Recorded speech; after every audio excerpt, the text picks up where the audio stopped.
Dear friends, it's really important and necessary for us to know the sins in our bloodline.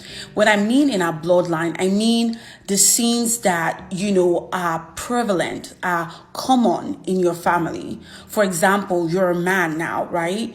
And the men in your family, in your bloodline, did not treat women right. They abused women. They were adulterers.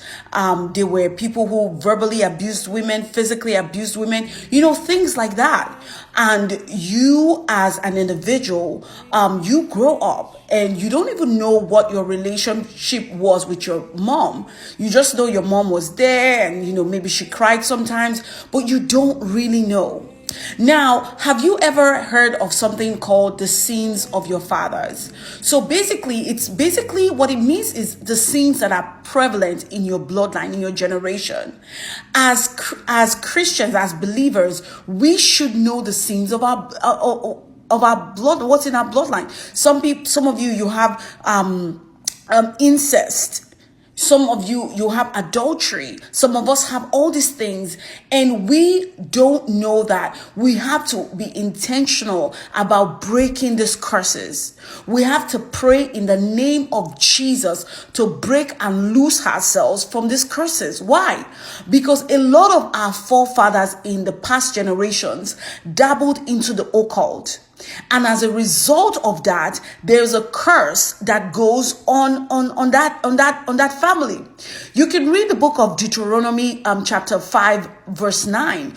God says, I will visit the children, the iniquity of the fathers upon the children to the third and fourth generations. So this is a generational thing if your family has dabbled into the occult.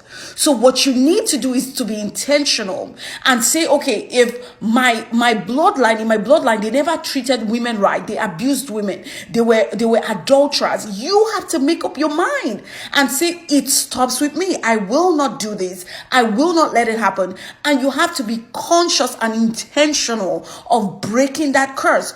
Just because you gave your life to Christ is not enough. You must be intentional about breaking those curses that are in your bloodline. That goes for women as well.